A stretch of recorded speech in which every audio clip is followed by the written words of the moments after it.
Felix, I appreciate you coming in today. You actually beat me in today. It is Thanksgiving break, which means everybody at my house is at home, which means that my wife and my 3 kids are all at home and not at The school. real world still clocking in, Cody. The rest of us still got those time cards still are all in our wallets. Yes, and so typically it's just me and the dog, and we're hanging out. And all I do Monday is watch film until we get on the podcast. But today I've had to figure out technology issues, Christmas lights issues, because of course we have to put the Christmas lights up before we go back to school. So it has been an absolute zoo at the Alexander household. So I am very excited to take this next hour and just talk football. You love them. You love them. You got to remember that part. Yeah. Oh, yeah. No, 100%. I love him. In fact, the fact that like me, I tell you this all the time, Felix, you will never hear me complain about the job that I have. I have Oh, the for best sure. job in the world. So yeah, them being home is just a minor inconvenience. More or less, just they're messing up my Your my flow. the flow. All right, let's talk some college ball. I was very excited to put the very first part of our docket in here. Texas squashing Arkansas, and there you'll notice, obviously, again, inside baseball in our docket, Felix pick is notched all the way up and down this docket. I had a very good weekend. If you can't notice, for our YouTube watchers too, I'm decked out in my Chiefs cap. We're rocking it. But at any rate, Arch Manning over the last couple of weeks, with the Georgia game aside, because they played Georgia, has been ascending over the last few weeks, and we're kind of seeing what we thought we would have saw week 1 in week 10, 12, 13, and maybe as Texas potentially pushes for the playoffs, depending on how these last few weeks go. Yeah, to me, again, we said it at the very beginning. Remember, we did a whole deal on it of just like we need to take a pause. We have not seen this kid play. The competition that he played at the high school level was not that great. The only time that he's seeing any kind of college defense was as the scout team quarterback or basically the backup to Quinn Ewers. Mm-hmm. But I think that this is like a bigger part of just kind of it. You need to take time. Mm-hmm. We had no idea. Okay. I think everybody just assumed that he would just kind of show up and just be awesome. And that's not necessarily the case for a lot of these kids. For sure. So It's not the case in the NFL after 3 or 4 years in college ball at great programs. So why should we think that it's the same thing out of whatever state? So it is interesting. well, and I just think it's so funny. Like the big thing now is like Nepo babies, right? Like everybody hates a Nepo baby. But then, like, at the end of the day, we were all trying to get Manning to be like Yeah. like basically the ultimate Yeah. Nepo baby, right? Trying to charge them up, give them Right, like all the he's been infinity stones on created the in a gauntlet. lab. So I think like it's nice to see. I also think too for Sarkisian, it's going to take a process to figure out what he likes, what he wants. Remember, Mhm. Ewers did not have the running element. Even at the end for Ewers, they were like, we don't know what this is gonna look like moving forward, or even going into a senior year, I should say. But by the end of that year, it was like, our Ewers is cooking here. Well, I also think too, remember, we're recycling a bunch of receivers Mm-hmm. every year. Sometimes you hit the past couple years, it's been really, really good. In the past, the knock was always on Ewers. Well, you can't Yeah. get it to the guys. Like the guys are open deep and they can't get it to the guys. I think now we're seeing a little bit of they're kind of catching up. People are starting to figure out. Because look, I like the Sarkisian offense. I love what Kwiatkowski does on defense. This is a really good team. It's just, look, you want to be able in the NIL era for Texas to just say, hey, we're going to go get that guy and that guy, Mm-hmm. we're going to plug him in. But any coach worth their salt knows that you don't just plug in people and you just don't plug in a bunch of them and then it just works. It takes some time, but it looks to me like they are peaking at the right time at the end of the year. And then obviously, I don't think Manny is going to leave. I would hope that he doesn't leave. They don't seem to me either of the guys that are like, nah, he's gone. Like, okay, we did it. You played. Let's move on to the NFL. I think even though this quarterback class is going to be relatively weak, I don't see him leaving at all. Right. All right. Let's stay in the SEC real quick. Oklahoma and Mizzou. And this is a Felix loss real quick, because I knew it was going to be kind of a tough game just because of what Venables has been doing over the last couple of years now, and then stifling what Mizzou is doing. But you never know. And especially, I just thought that 6.5 points was too big of a spread for Mizzou to be dogs as. turns out to be the exact correct, but whatever. At any rate, seeing what Oklahoma is doing, they're looking like a strong playoff team going into the final weeks of the season. This is a team you don't want to play in the playoff, Yeah. right? This is not a first look. Do I think that they will end up being a national championship? Do I think we'll see them in the Final Four? No, I don't think that offense is good enough. Mateer has kind of the luster has kind of gone off. People are starting to figure out that he is not Baker Mayfield incarnate. Look, I think this the big story was actually, did you see they want to put even more press boxes on top of the press box, and so people had the memes of this like a skyscraper press box with every 100 likes I'll add another press box, just different wild stuff like that. It does look wild. I think what's funny is that was the actual story of this game surrounding it, was the fact that the press box looked absolutely ridiculous. I've never seen anything like it, but leave it to OU to do that. But to me, Venables, I did some research on this as I was looking. I've kind of been nerding out on the Venables stuff this whole year. Just kind of Cody's nerding out on defense? In the background. I don't do a lot of Venables work, but I do watch a lot of the Oklahoma games. And you go back to remember his first year there, people were like, what the hell's wrong with the defense? Yeah. But they forget that the defense was so atrociously bad under Lincoln Riley. He basically pulled a Kingsbury and was like, we won't play defense. It took him a whole year. I think people forget efficiency-wise, his first year, they were still a top 25 defense. This was still one of the better defenses in the country. He's now got the players in place. He is a fundamentals guru. The reason why I love watching a Venables team is because everybody hits on that defense. Everybody runs to the football. Everybody knows where they're supposed to be in the run fit. Everybody knows where they're supposed to be in coverage. I think he gets in a little bit of trouble when he just kind of blitzes through it. Sometimes he has a tendency, when he's really struggling, the answer is just let's send a max blitz. Yeah. Sometimes you do that. I really think the problem this year has been, and I think it was you I was talking to about this, or somebody else I was talking about this just recently. Name an Oklahoma receiver. This has been the college of receivers. They can't.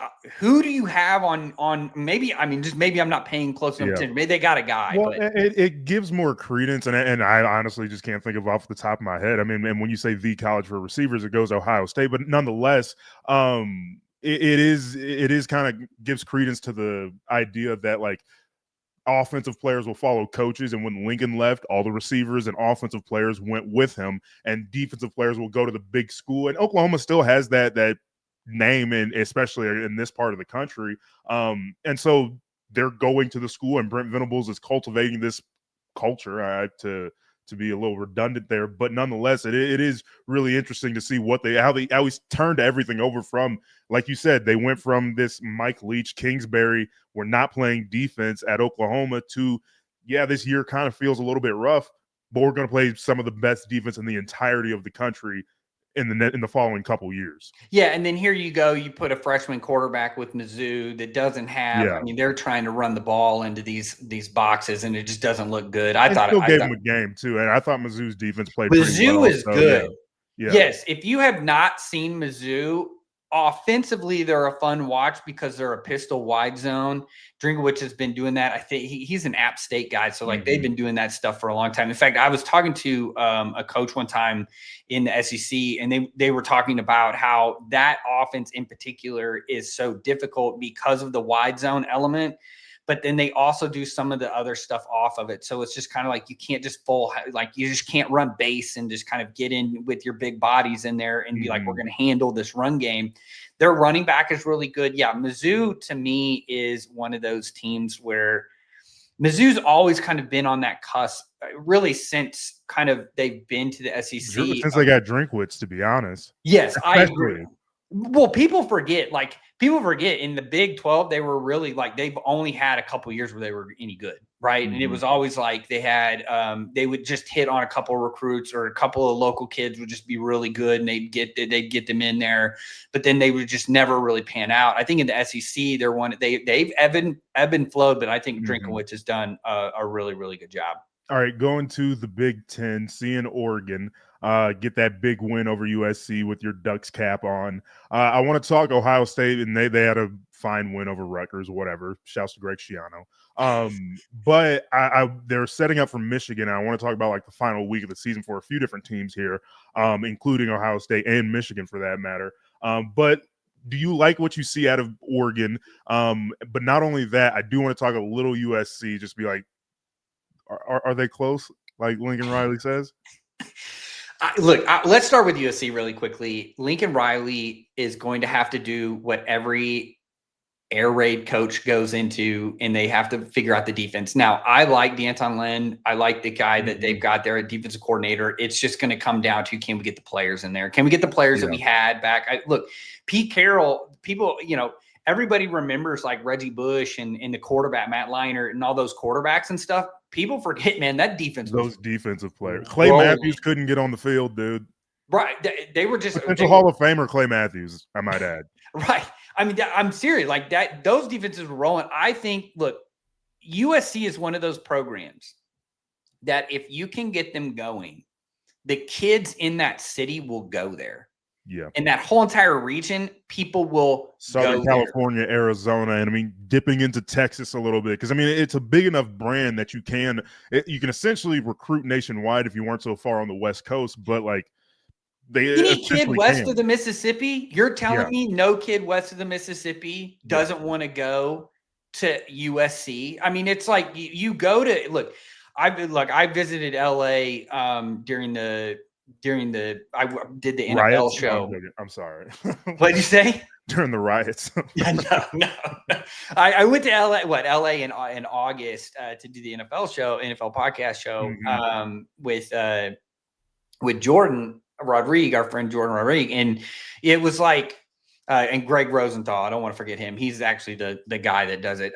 He was awesome. But you go there and it's nice. Yeah. Like you're a college kid and the weather's awesome. It's LA, so there's a bunch to do. So to me, it's like they can get that rolling. I think with Oregon, so like let's pivot to Oregon. Look, Dan Lanning, I think, is one of the best football coaches. He's awesome with the players. I think he wants to be at the college level too. And he wants to be at Oregon too. And I mean, I don't think his name has come up as much with LSU or even Florida for that matter. But I think Oregon's going to pony up the cash every time they need to because they can, for one. But also, I think he wants to be there because of that. And he has all the resources kind of tucked up in the corner. Can recruit California as long as Lincoln Riley's not going to recruit it. He will. I think Oregon's interesting because it's different than the SEC because there's not just that pressure to win all the time. I think Oregon wants to win. You have Nike money, and they're going to shell it out. I think they're redoing their facility. I was at the facility a couple of years ago. It's already amazing. They're going to redo it. They're going to redo it, make it even better, right? You know what I mean? So it's like it's almost like you're on an island, though, because it's extremely hard to get to. But but in terms of just not talking like negatively in recruiting, but I think because of where it is, it's the only school in the state anymore. I mean, look at how fast Oregon State and Wazoo just completely went off the map. The moment that they got the Pac-12 is gone.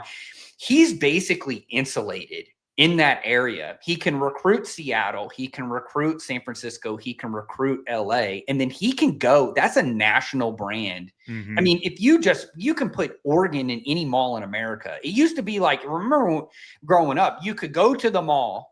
And I think you're old enough that you remember malls. I was about to say, we might be a little bit different, a little different growing up eras.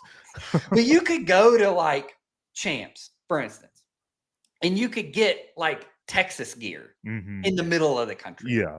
Right. Yeah. So it's one of those things where Oregon's one of those places. I think Dan is a great example of what an actual like really good person who's also a really good head coach and relates with the kids. He's a football maniac. I mean, he's one of the best football minds I've been able to talk to. He's a great guy. I feel like he's kind of that next generation. And I know Kirby's still coaching at a very high level, but he's that next generation of Saban and Kirby, and he's kind of adding his own little flair to it, whatever it may look like. And it is working for this generation, whatever you're saying, whatever all the descriptors that you can add to it. it's working right now. And I mean, I think he's going to be the guy that eventually brings Oregon a national championship, whether it's this year or sooner rather than later. Yeah, I think defensively they have to. I think defensively they have to kind of figure. They're going to have to get some players in there. That's where it's going to happen. You know, they were. He was so elite at Georgia defensively. You got to be able to be elite on defense. I think they're slowly getting there. They're doing some interesting things. You know, one of the things that came from this USC game is the 4-down 3-high package that Oregon runs.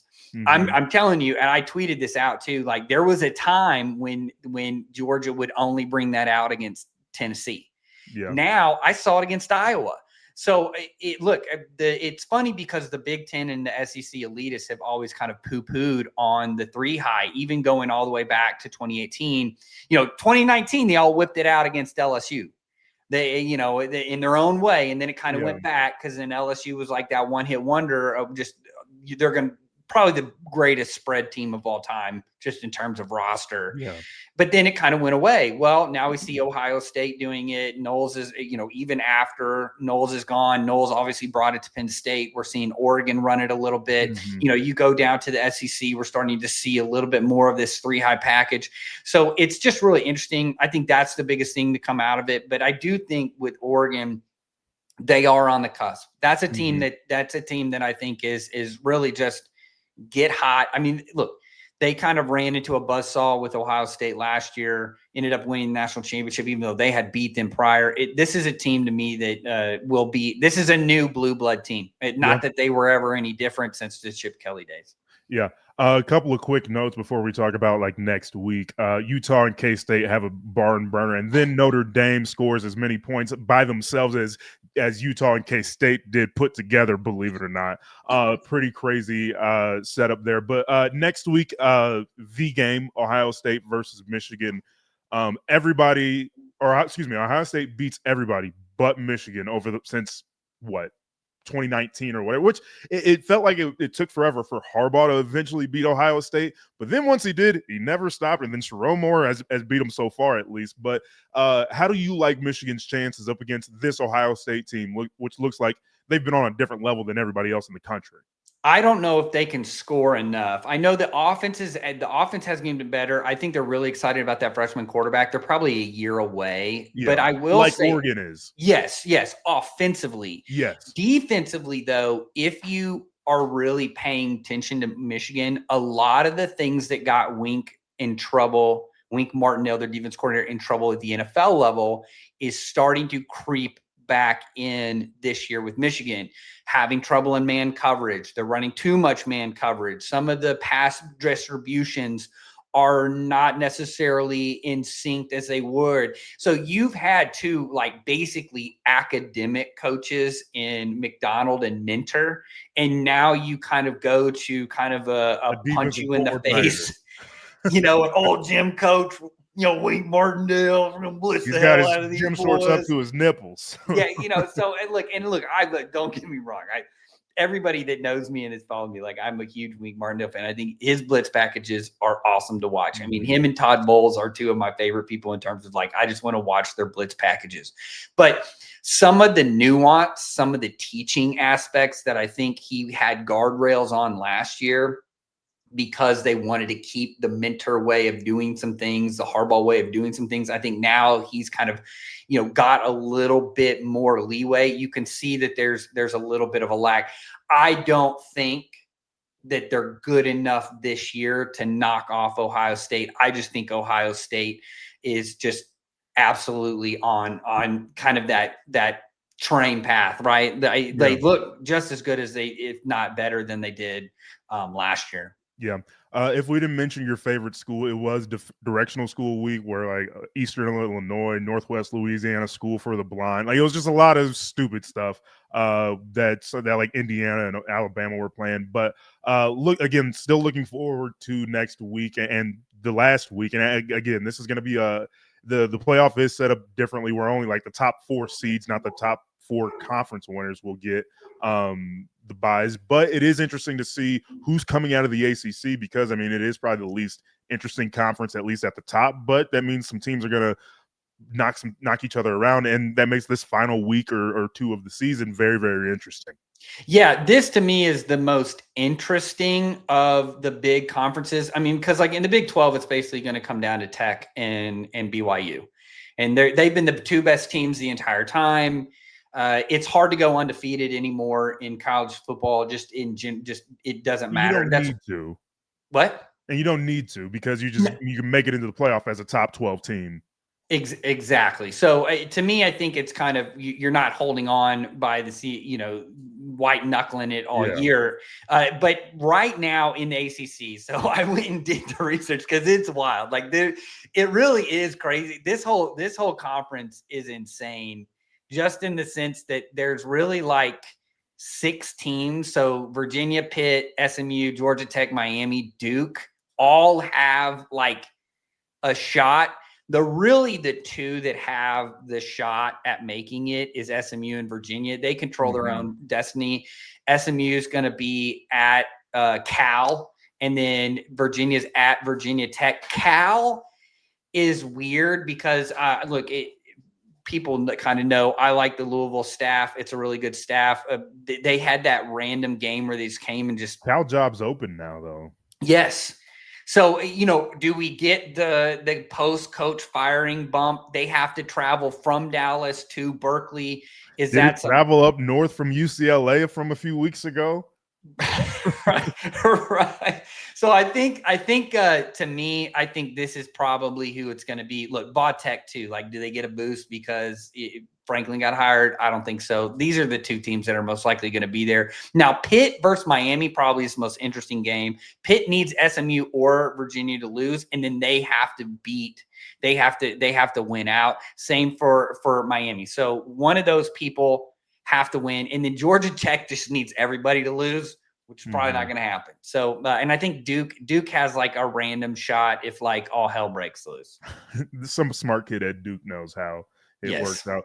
Quick aside about the James Franklin thing and a long story from my history. So, the year that David Beatty got fired at KU, I took an unofficial to KU, and they had hired Les Miles like 2 days before. So he's at the game.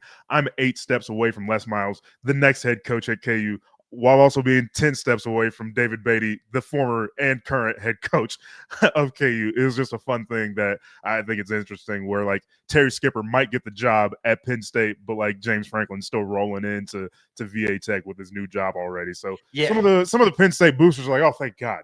Oh my God. Some of these too are a little weird, like when you do get hired, because like what can you, outside of other than just like institutional control or like day to day, like what are maybe you can have a little bit of say, but a lot of times these coaches come in and it's basically like all I'm doing is working recruiting. Like y'all got the day to day, we already suck anyway. Y'all got fired. So it's just like, because look, he hasn't been able to hire his staff because of all the guys at Penn State. So I think that'll be look, what is it? Black Monday, I think after this week. Something like that, yeah. We'll probably have lots to talk about next Monday. All right. So let's talk about the NFL real quick. I thought this was one of my favorite things on Thursday Night Football. And like, I think it's fun that like some kids have stories about their dad. Like my dad cried during Rudy or Hoosiers. Your kids have stories like my dad cried during Thursday Night Football when the Texans kicked the hell out of the Bills, because that secondary was phenomenal. The front could not have played better. And Cody, you were in heaven that day.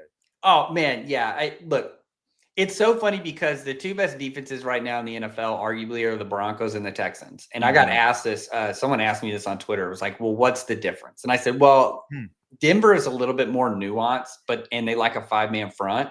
Whereas I feel like just Houston's, I mean, especially on Thursday, but they're just gonna knuckle up and kick your ass. Yeah, that just feels like what Houston's like gonna there do. is no, they have one of the lowest blitz rates. Yeah. They have one of the lowest coverage disguise rates. They don't look, whatever, they literally will line up in a 4-2-5, 4-3 and just punch you in the face. And it makes so much sense because it's like Derek Stingley, Kamari Lassiter, Will Anderson Jr., Daniil Hunter. All right, we'll take our guys versus your guys. Let's go. And their inside, look, their linebacker core is really good too. Al Shazier gets suspended every year for just knocking some quarterback out. He's got an edge to him. Petrie, the Sikkim Bears. He's one of the best nickels in the NFL. So yeah, this secondary is suffocating. I mean, and I could watch the secondary all day long, whether they're playing man coverage where they're running 3-match or they're running quarters. That's the 3 primary that they run. I mean, you have 8 sacks, and it's just like Anderson and Danielle Hunter are like, I'll meet you at the quarterback. We're going to compress this. I think the other thing too that people forget is that these guys aren't just like running by the quarterback. They're really pressing. I thought Vance Joseph, speaking of Denver, had a really cool, it kind of went viral, him talking about Benito and Cooper and how them, and he was like, those guys really, you forget that vice action. And then if you can have an internal rush, there's nowhere for the quarterback to go. Yeah, that is really, because I mean, it's I'm such a dork. They make it like a trapezoid, and it's just like they really just collapse in on It's a vice. I never thought about it like that, and that's probably why I'm sitting here today talking to you and not still blocking somebody. But let's talk about the Vikings and the Packers. Moving on to Sunday real quick to talk about another defense that played phenomenally, but it's a lot easier when JJ McCarthy's not very good. Well, I mean, we talked about it last week about how it's basically tilted for him. He really struggles to throw left. My buddy, our Danny Heifetz with the Ringer, he tweeted out to this during the day yesterday on Sunday of like, if you go and look at any metric, just a standard, we don't even have to get advanced. Just look at a standard metric that's been around since like the 1970s when they started keeping stats. He is literally in the bottom. And when you look at the people around him, I mean, we're talking about like Jamarcus Russell. What are yes, people when you are in the same comment as Jamarcus Russell, you're also in there with like Akili Smith. Some of these big high quarterbacks that just like you are in that same thing. I thought it was really interesting last week too, or during the week leading up. Kevin O'Connell comes in and talks about his passing mechanics. We're trying to get his feet underneath of him. We're doing all this. And then you go and you watch the game and none of it is translating into anything. Well, and some of that is he's hurt. He was hurt last year, so he didn't even get to practice. And I mean, even watching Sam Darnold, sure, you got to watch, but it's different when you get to watch in pattern and whatever that may look like. And so, like, he didn't even get to practice. The things that they wanted to fix, it's too late to fix them now because everybody's seen he can't play. Well, you had the quarterback coach take a shot at Chris Carter, then retract his statement. They had to come out and do a bunch of stuff. Hall of Famer Chris Carter. I mean, I get it. Like, it's kind of like on TV for 20 years. Don't act like you don't know who he is. Well, and I think too, like a little bit with the quarterback guru guys, like it's like that's my guy, like that's my meal ticket. He's a local guy with him. I mean, only listen to Quincy Avery. That's it. Well, and I think too, like to me, the most telling thing about that is that KOC decided to only throw 19 times. We've talked about game control. I think we've become something comes up every week where we actually Shedeur threw the ball 20 times. Huh? Shedeur Sanders threw the ball 20 times. Yeah. Right. In his first start. 5th round pick, Shedeur Sanders. Right. So you're kind of putting him in the same situation of like, look, these guys are not great. This is an NFL where you have to throw the ball. We can't throw the ball. 87 yards, 2 touchdowns. Justin Jefferson hasn't had a 100 yards passing game since week 5. This is a guy that has never been a diva. Never been a diva. And he's starting to, hey, this is not okay with me. Right. You want to lose a locker room quick. You have a bad quarterback, and you keep playing the bad quarterback.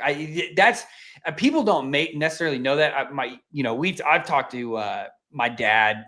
My dad's been coaching forever. He's been a quarterback coach forever. But he's always said too, and I heard somebody else say this, and it just makes total sense. Is like the team picks the quarterback. Like you may put that quarterback there, but the team's going to pick the quarterback. Who do the guys want to play for? That's the thing. I think a lot of fans probably give too much onus to the head coach on like, oh, he knows player. Yeah, but there's certain positions where the people have to believe, and that's the quarterback. I just don't know.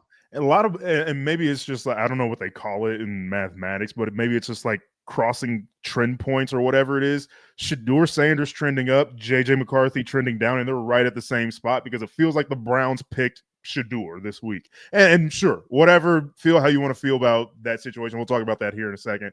Speaking of quarterbacks, the team picks, Jameis Winston is everybody's favorite quarterback. I don't care. And I've mentioned this to you even before the game started because Mike Kafka was a quarterback's coach before he was a coordinator with the Giants. Now he's their interim head coach.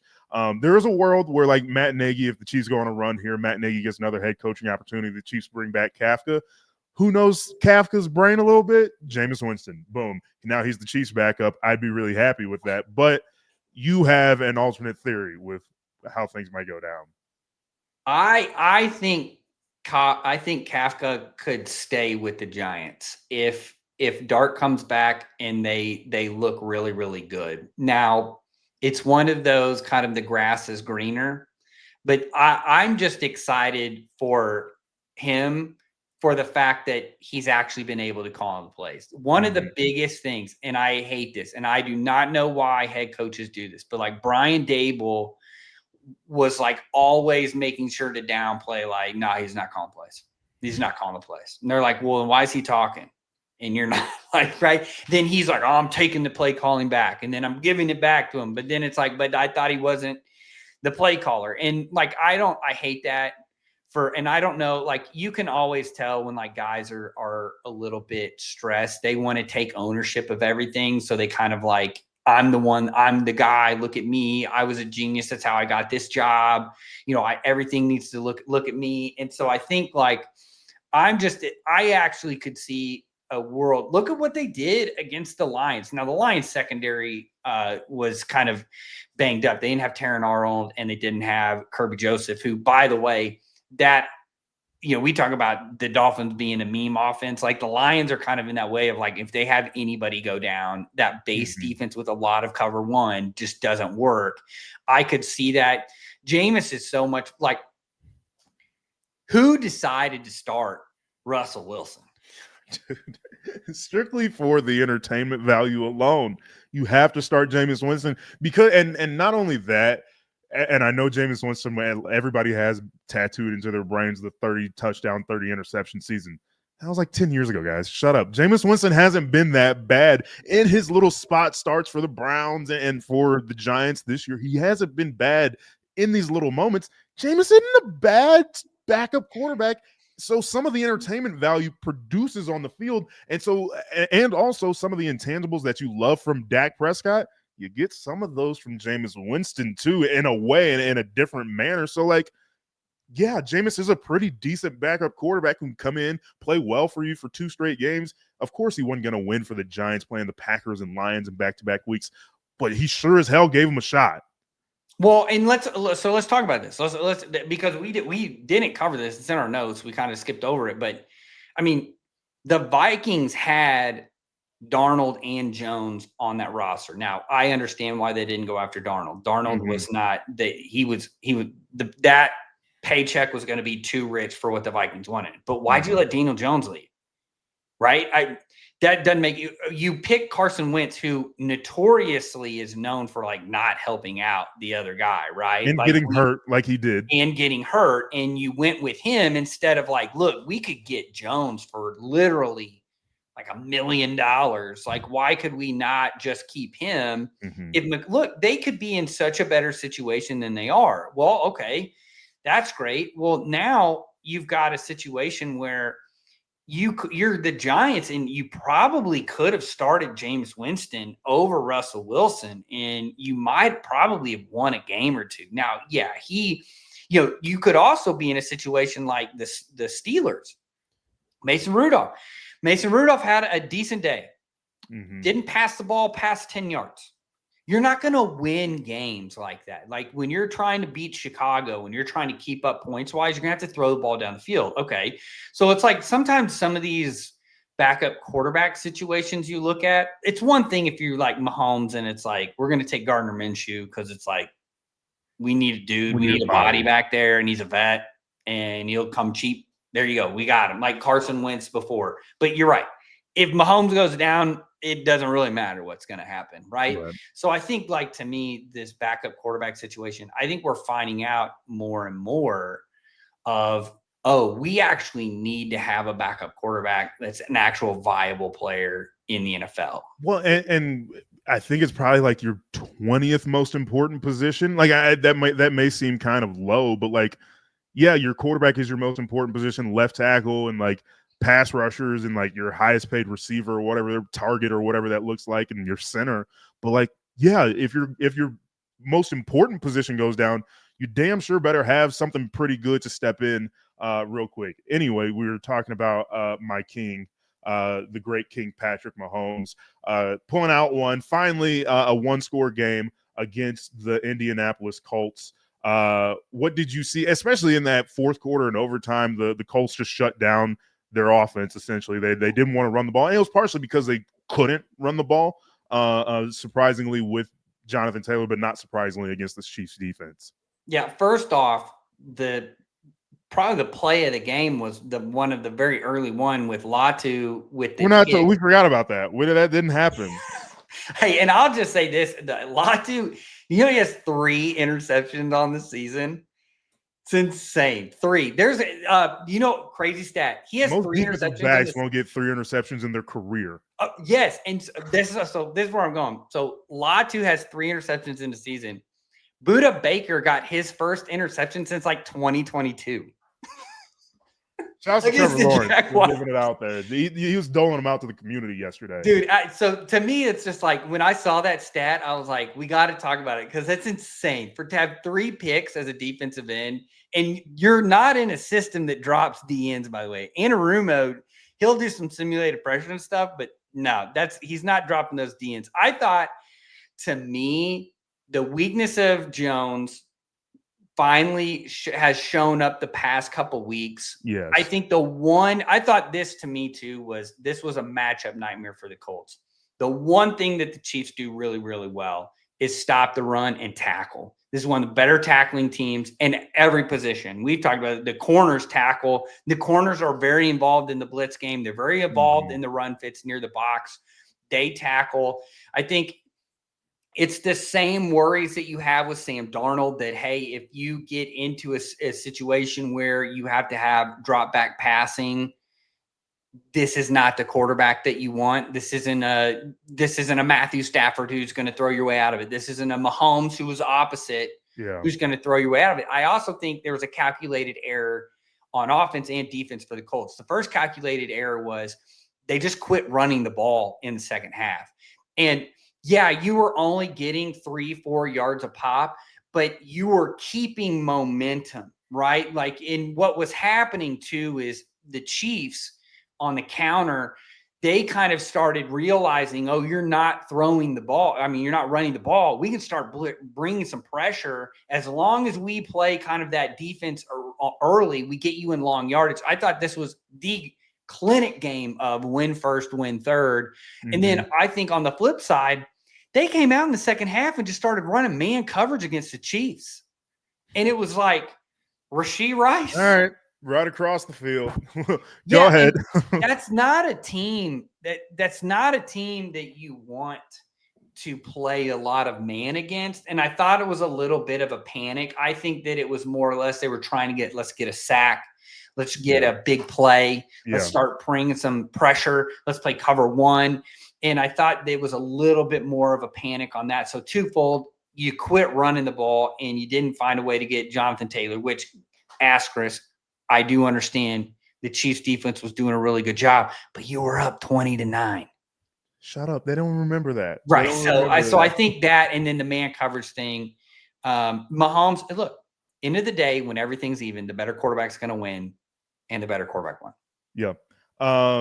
Same thing in New England, or I don't know where the game was. Either way, New England gets the win over the Bengals, who I think are a live dog for the rest of the year, just because whether or not they make the playoffs. Just because, I mean, if Joe Burrow comes back, then awesome. Then they're making a push for the playoffs. If not, then all right, Joe Flacco, go ahead one more time, like one more farewell tour, if you will. Excuse me. But Patriots, I said this last week, over the last few weeks. they're learning and they know how to win, but this is such a young team that, like, sure, they're gonna have like little nip and tuck games. That Thursday night game against the Jets was a little tough for a lot of it. This game was a little tough. You have a pick six from Drake May throughout it, and so it's gonna be little games like this.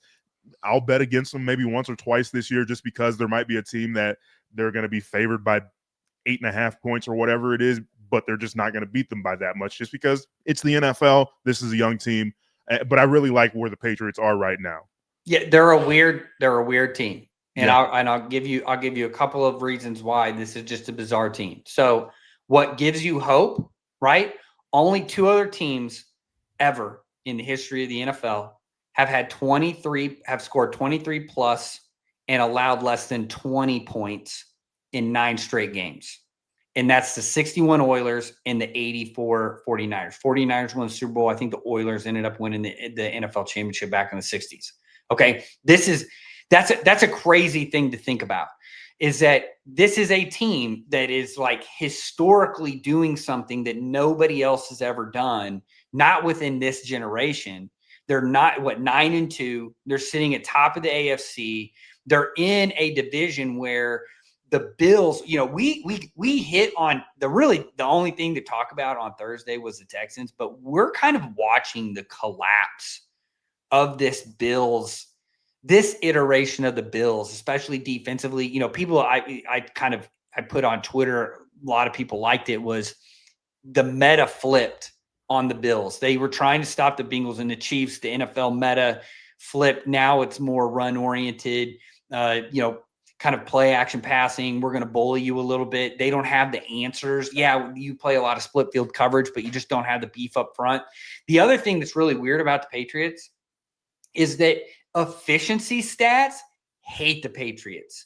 And it's all because of their schedule. So the schedule adjustment, because I was like, if I'm going to explain this to you, if you don't know what EPA is, expected points added, and then DVOA is kind of the universal efficiency, which kind of makes EPA, and then like how efficient is this, and then how is your strength of schedule. So imagine Felix and I both get an A on a math test. DVOA is going to say, wait a minute, Felix took a 5th grade math test. And of course I took, the college math test, Felix, come on.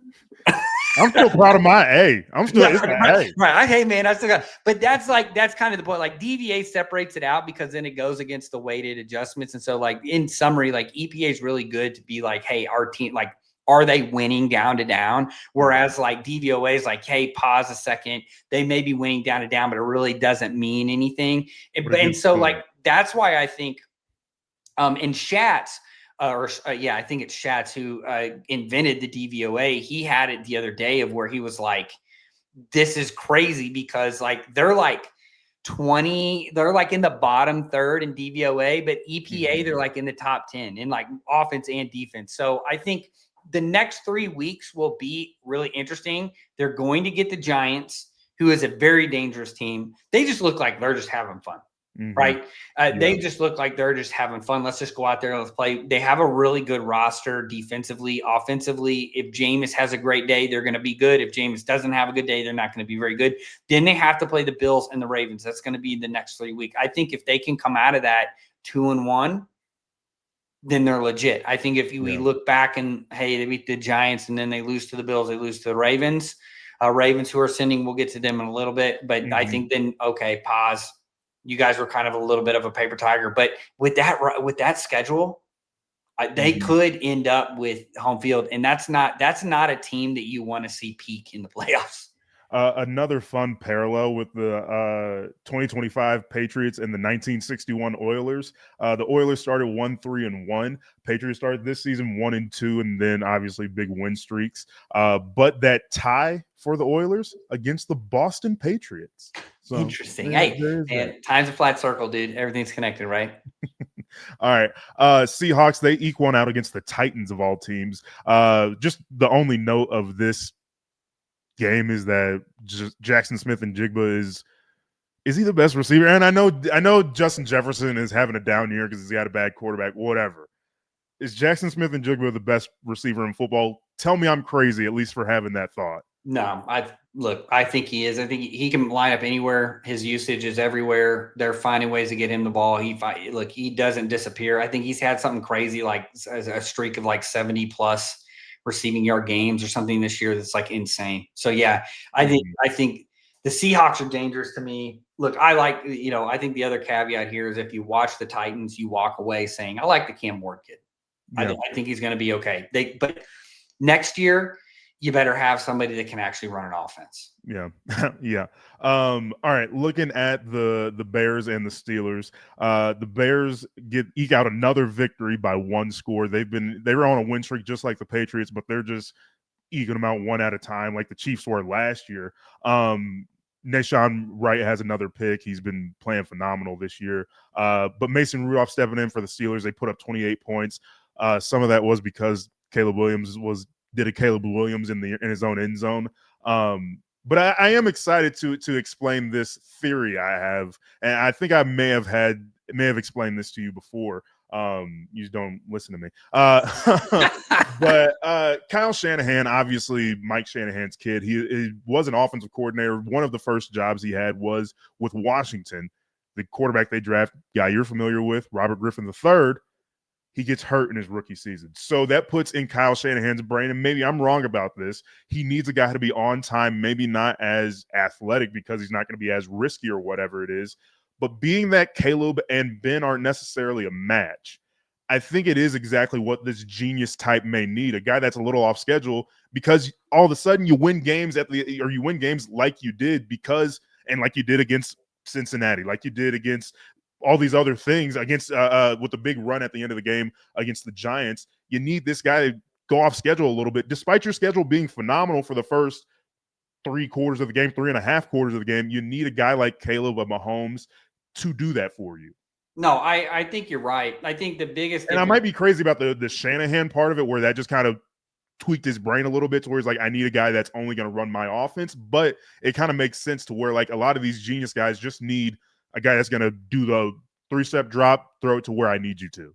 No, I think you're right. I think that there's a lot of ego in that. I think a guy like Caleb Williams, though, kind of highlights like you need to be able to play within structure, but then you need to, as the offensive guy, allow that guy to be special when he feels like he needs to be special. The best example of this is Andy Reid with Mahomes. Exactly. Right. Everybody wants Caleb Williams to be Mahomes. There's only one Mahomes.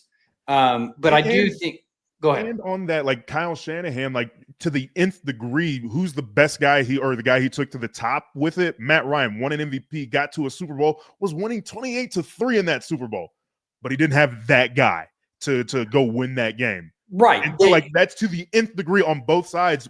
You have a genius with an ad-libber with Mahomes and Reed, and then you get Shanahan and Ryan. It's like as close as you possibly can be. You can win Super Bowls, but you still need that guy. I saw somebody did a really cool thing analytically and was like, they basically took time to pressure and then they took time to throw and they like subtracted it. Mm-hmm. And it was called like, creative, like the creative time, like who's the best at that? Well, obviously it's Mahomes and Williams, but like Caleb Williams is like not even close to Mahomes. Like it's just off the charts. Now I think it gets him in trouble. That was one of my concerns with him. I think it gets him in trouble, but I do think that this is a team.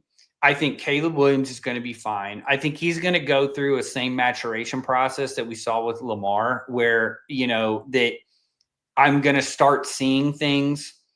I'm going to start seeing the patterns, and then I'm going to turn into a really good pocket passer where because Lamar's athleticism, we're all anchor biased. Mm-hmm. We want him to be the runner when in reality, he's more efficient when he plays quarterback. There's certain things in the NFL that you just have to do. You have to be able to play quarterback. I mean, we talked about this with Kyler Murray. Mm-hmm. I mean, you have to step up into the pocket in order to, and, going back to the Oklahoma Mizzou game, I'm watching it, the Mizzou freshman quarterback.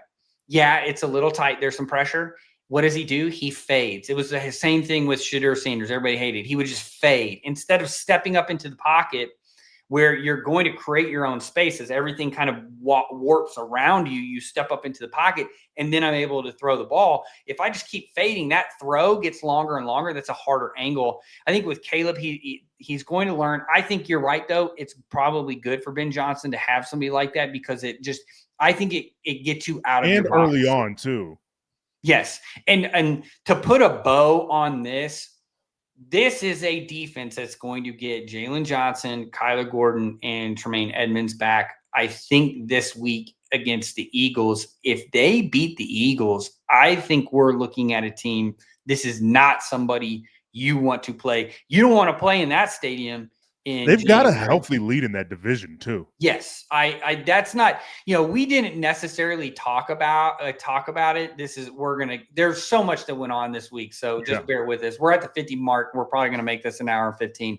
But if you go and you look at it, the Lions have major issues on defense. When you don't have Arnold, when you don't have Joseph, you can't play man. Okay. Offense looks like it's good, but Gibbs, it basically runs through Gibbs. If you look at the Packers defense is legit. No one's arguing with that. It's one of the best defenses in the NFL. Jordan Love, no number one receiver. They can't figure out the run game. They even struggled against the Vikings. Yeah, they beat the Vikings because the Vikings don't have quarterback. Exactly. But I think you look at that, there's some major issues. I like the Bears in this. I think that this is a team that if Dennis Allen, who's a proven coordinator in this, can get this all figured out, everybody gets healthy, and he kind of figures out what they need. I think that this is a dangerous group. I think they could easily win the North. Falcons Saints. This is one of my favorite lines I've written in here. The most whatever, it's the NFC South game of all time, which is exactly what happened, but which it kind of got interesting a little bit in the third and fourth quarter, but then it was like, oh yeah, we're the Saints. But Tyler Shuck is cool. He's whatever. He's going to be fine. But the quarterback I do want to talk about, 3 straight coaches for the New Orleans Saints are absolutely determined to use Taysom Hill. Now, Sean Payton was a genius. Sure, whatever. Dennis Allen, he was a defensive guy. I'll say he wasn't paying attention to the offensive side of the ball, whatever. But Kellen Moore is going to get Taysom Hill a touchdown every game for the rest of the season if it is up to him. Yeah, I think 60% of their plays was 13 personnel. I mean, they're to the point now. I mean, look, when you get they had the Shaheed kid gone. I mean, they got. Look, you got Olave. You just stick Olave out there. Hey, we're going 13 personnel. You're going to get man coverage. Just go win a couple routes for us. We're going to keep it really easy and hand the ball off. I thought another story off of this game. This is the most whatever. But then here we are, and we're like, well, the new NFL meta is 12 and 13 personnel. Well, here, Saints are leading that with 60%, and then the Atlanta was blitzing at almost the same pace as Minnesota. You would think against a guy like Shook that they would be like, let's just keep going and playing a lot of man coverage. They don't really have the receivers. We're not really concerned. No, they quit blitzing, but they still were able to get that deal. So this is a team too. I think that they've been ultra aggressive all year, and I think it's come back to burn them in some occasions. So I'm interested to see where we are now compared to where we are in week 18 to see if this defense changes. But I think that the Saints are trying to shrink the game, trying to make it really easy for Shook. They're trying to get out of there in about 2 hours instead of the 3 hours. Yeah, absolutely. All right. Browns Raiders. We can talk about Shador real quick. But every day's Miles Sanders Day. Yeah, just every week, make sure we talk about the Browns. Miles Garrett. Miles Garrett. That's a Miles Sanders. I knew who you were talking about. Good Miles God. Garrett had a great day. He is one of the best defensive players, and he's being absolutely wasted on the Browns. Insane, incredible. But good for Shador. He was fine. I mean, I don't think you were expecting that much more out of him than what we got. Had a pick, and he did have some of the dropbacks where he would fade. It was just kind of tough. But Jags Cardinals, I thought the Cardinals were going to win this game outright against the Jags, and for a while it looked like Trevor Lawrence was going to throw them the game, but he threw a touchdown to tie the game, if I'm not mistaken, or whatever it was at the end of the game. That was very impressive. But I got to be out on the T-Law experience. He is not a very good quarterback. No, look, we talk. The problem with T-Law is that he is very mid, and he's probably just a little bit below average, but he's just such a magnificent athlete. Mm-hmm. And when he throws on time, it's like, that's why I fell Kyle in Shanahan love. can't wait for him to Yes, fall out. the reclamation project. If Brock Purdy gets hurt again, for sure, he's going to be like, okay, I'm out on that. But I think, they even said it in the broadcast of like, okay, if Kyler is healthy, are you bringing him back? I think they're done. The way that Gannon has talked about this has been really cryptic. And I don't think that they're like, oh no, he's still hurt, because I think we've talked like they don't want. I think Brian Broaddus, who does radio here in Dallas, had a really good line about this. Somebody asked him about it because he was an old Packers GM. He's now does radio for the Cowboys here at 105.3, and he was like, look, there must be some sort of a clause in his contract of where if he finishes a season or if he's hurt, that it becomes a guarantee, like one of those, because they are making sure he is not going to get hurt. Mm-hmm. And I think too, we've talked about this now for the past couple of weeks. They just look like a better offense. Imagine if they had James Conner healthy. I think they're down to like one running back, and then another guy get hurt during the game. The commentators are like, I think they only got one guy left. So it's like, I think the other thing too, I've always been a huge fan of this defense, and people are always like, oh, it's goofy. It's the Cardinals. Don't look now. This is the 10th best defense in DVOA. They just look, the Cardinals are Cardinals, man. Cardinals are Cardinals. Can't figure it out, dude. This isn't the early 2000s, man. Like Larry Fitzgerald isn't coming through. Kurt Warner isn't having his glow up at the end of his career. It's tough. All right, let's talk Sunday Night Football real quick. Bucs, Rams. Rams get a huge win. Matthew Stafford, as much as you can cement an MVP case in Week 12, I think you just did. Unless like the Chiefs or the Bills were to go on a massive run and Mahomes and Allen were to have great runs throughout. I think he's the guy. But it does kind of suck to see, especially through the middle part of the season, where the Bucs were and where they're at now, especially like that Detroit game was kind of that turning point of the season where it was just like, what happened? And now Baker's hurt too.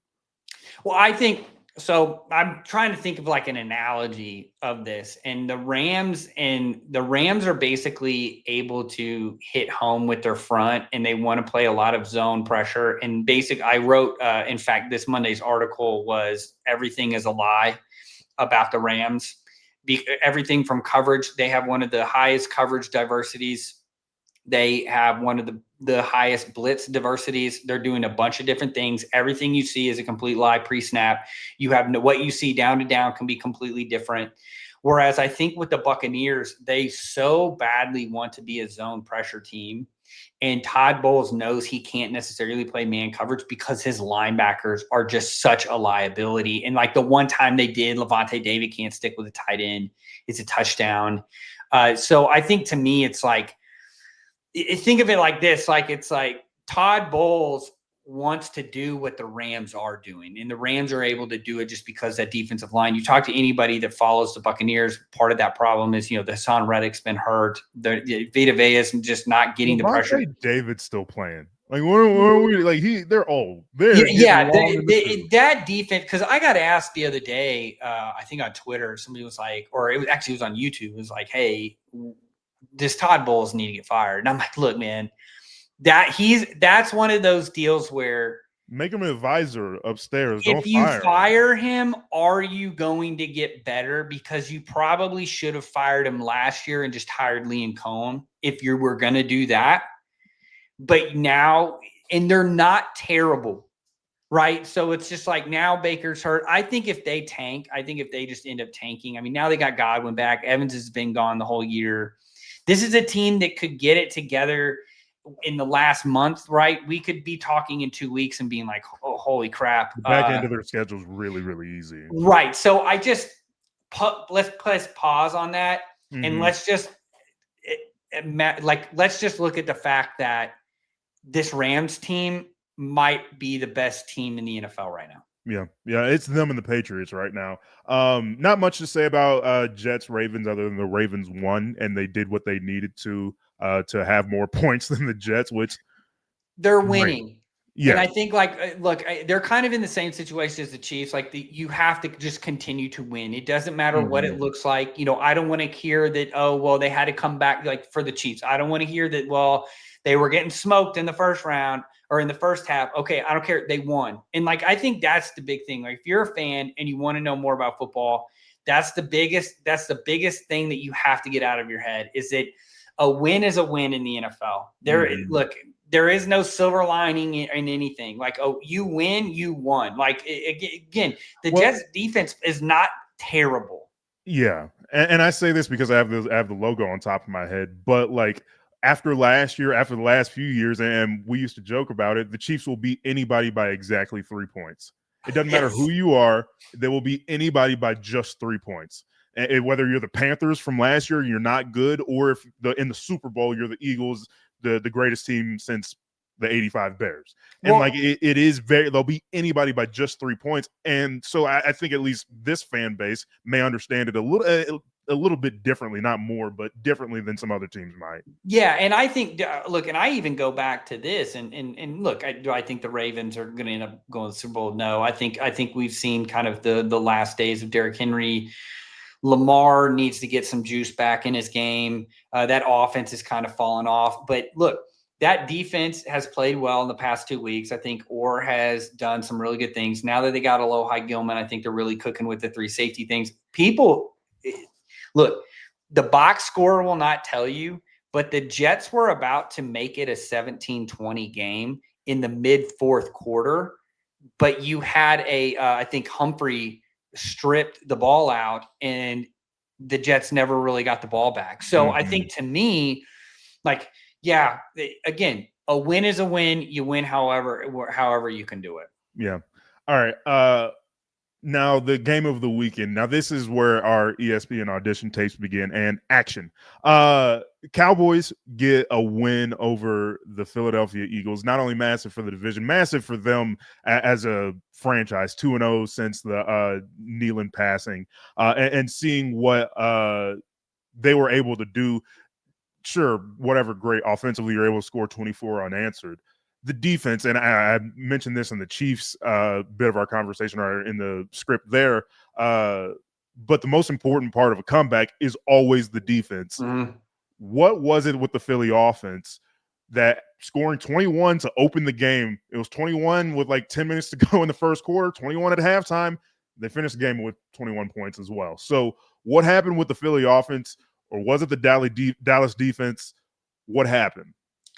I think it's kind of the same situation that we saw with the Colts of just you go away from what you were doing. I think that the Dallas defense now can actually play a little bit of run defense. I think that's the thing. I think that there's a young secondary.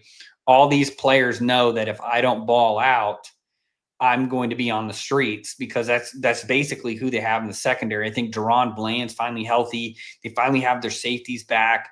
I think just when you look at it offensively, it just looks just very uncreative. You just don't have answers. You can't. You're looking for hero ball type play from AJ Brown and Devontae Smith, and I just feel like they get tight or they get up, and then it's okay, well, let's just lean into the run. Well, then everybody knows we're going to run. Okay, crap. Now it's 3rd and long. We got to get into a drop back pass, and we run mirrored routes. And it's I think that you get into some trouble. It's what we've talked about. Every time it's a Sirianni guy that calls offense, it ends up being terrible. So it's and two, I think Eagles defensively, look, I think very, very good. They cannot. Yesterday aside from George Pickens having a great day and CD almost dropping a touchdown, but the Lions, good God, who are we talking about? The Eagles. The Eagles defense is very good.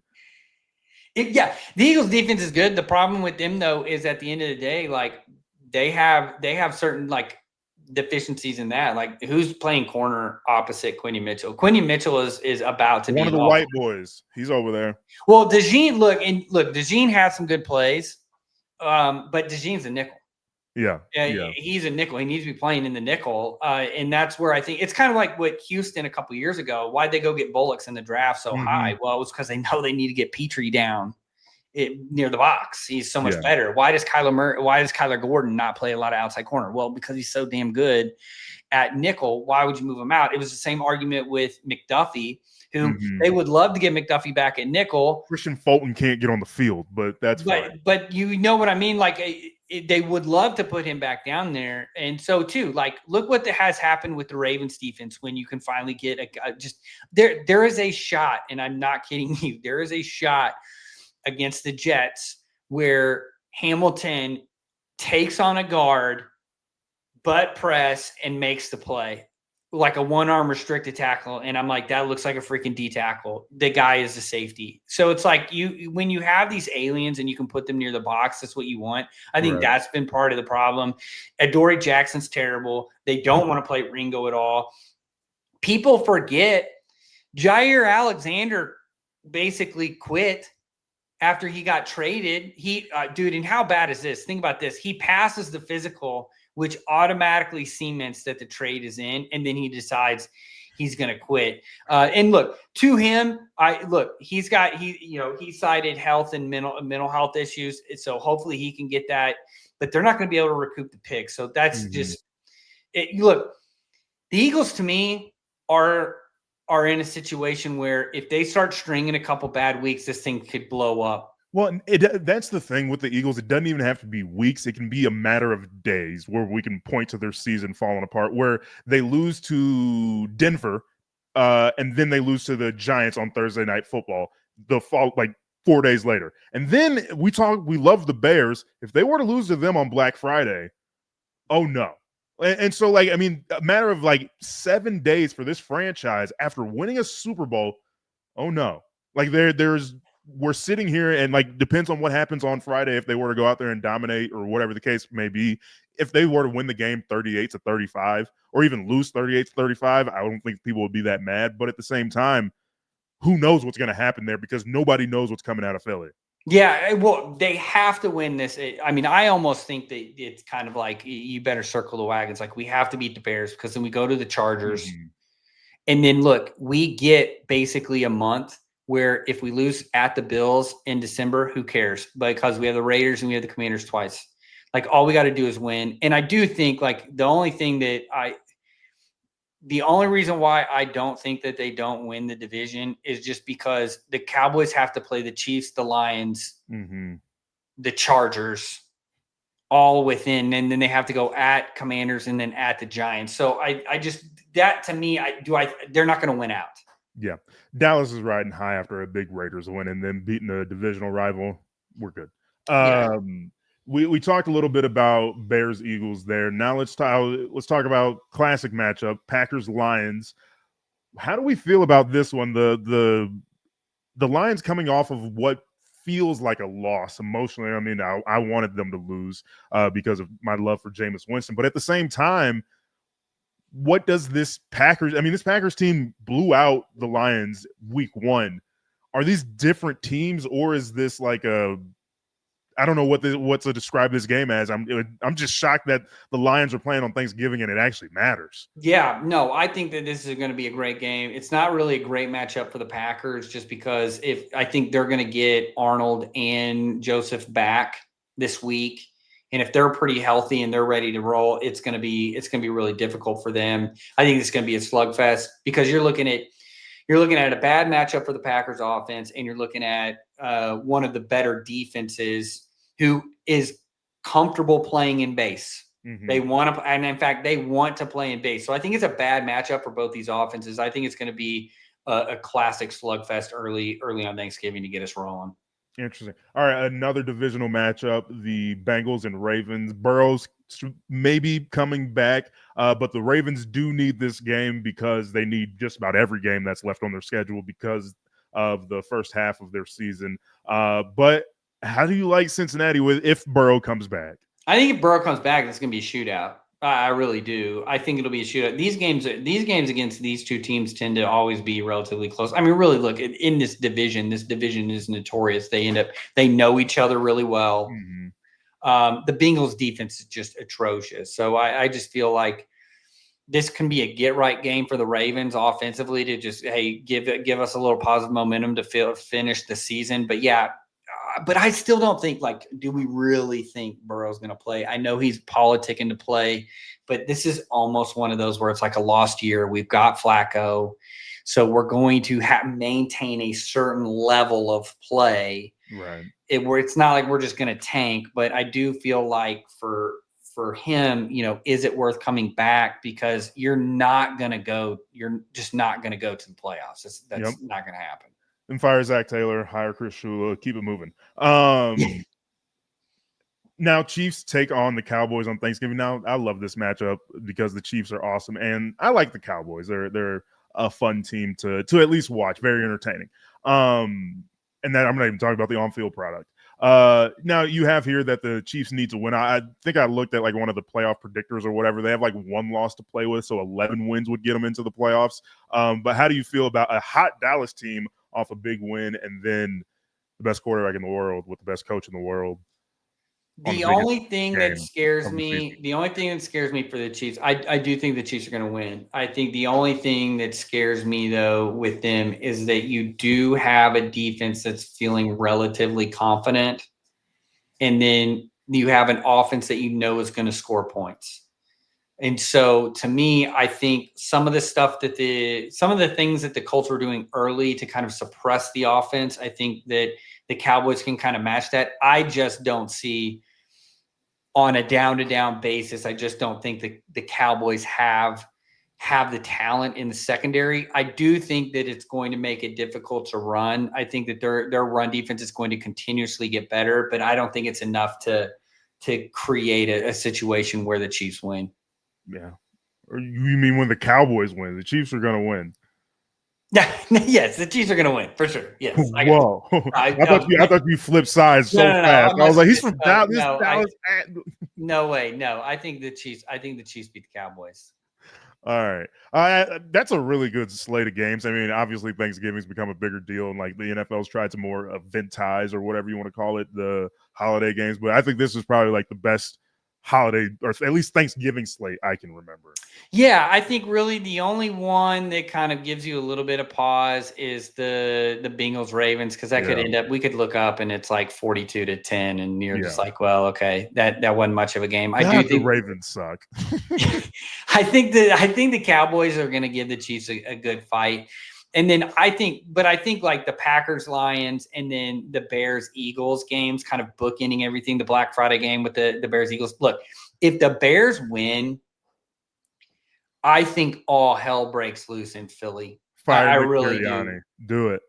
Because now they're going to be 9-3. I mean, they're 9-3. I mean, they could be, they're going to be right up there with, I mean, they will have basically taken first place from the Eagles, and then, being able to at least touch it. You got to still compete with the Rams. Now you're going to be in second place, and you're going to really be leading in that division because one of those teams is going to lose. Mm-hmm. So if the Green Bay wins, you're still a game and a half. But man, I tell you that it's going to be a fun Thanksgiving. It's going to be a fun 2 days for those Thanksgiving games. God, I can't wait for Christmas. I'm already looking forward to beating the Broncos. Whatever, dude. All right, thanks for joining us again on another Let's Take Ball. Again, as we always say and we finish, if you've made it this far, just make sure you like and review it. It helps us out. Tell your buddies, hey, this is a football show that talks football. Hey, eat a lot of food, but more importantly, make sure you're watching some football this weekend. But eat food too.